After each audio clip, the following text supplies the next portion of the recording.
My name is Lily, and I've been married to Jack for 3 years. At first, our love was filled with sweetness. Jack worked as a creative director at an advertising company, while I worked as an editor at a publishing house. We fell in love at first sight at a friend's gathering, and quickly entered into marriage. But in the past few months, Jack had been coming home later, and his attitude toward me had become increasingly cold. One weekend night, he said he had to work late again. While I was alone at home, I heard eerie sounds of crying. I searched the house but found nothing. Then, Jack's phone rang from an unknown number. When I answered, a woman's sweet voice told me she was Jack's girlfriend, and they had been together for 6 months. I felt as if I'd been struck by lightning. My world crumbled instantly. I decided I needed to find this woman and get an explanation from Jack. From that moment on, I began to follow Jack. One night, I saw him walk into a hotel. My heart twisted with pain, but I still quietly followed him inside. When he entered a room and closed the door, I hid nearby, filled with both anger and sadness. Soon, I heard shouting from the room. I moved closer, trying to listen, when suddenly a scream shattered the silence, followed by violent struggling sounds. I panicked and knocked on the door, but there was no response.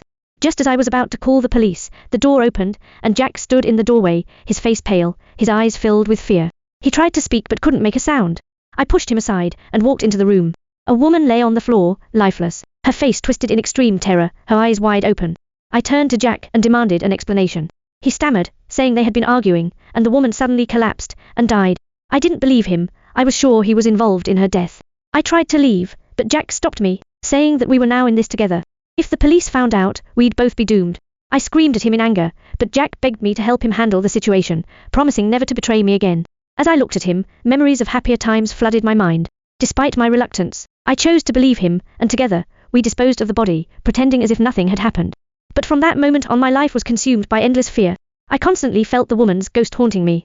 When I was alone at home, I would often hear faint crying sounds. My mental state rapidly deteriorated, and my work suffered as a result.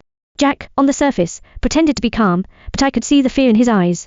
He began having frequent nightmares, murmuring that the woman was coming to seek revenge. We both knew that the crime we committed would eventually be exposed. One night, a loud knocking woke me from my sleep. I discovered that Jack wasn't in bed. With a sense of foreboding, I opened the door and saw a police officer standing there, telling me they suspected I was involved in a murder case, and that I needed to come with him. I was too terrified to speak. At that moment, Jack emerged from the bedroom. He calmly told the officer, "This has nothing to do with her. I did it all on my own." It turned out that Jack, tormented by guilt, had chosen to confess.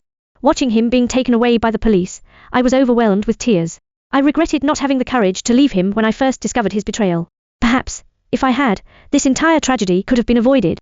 As the police car drove away, I could almost see the woman's ghost standing behind Jack, wearing a strange, eerie smile. I knew then that our sins couldn't be escaped, and what awaited us was endless pain and torment.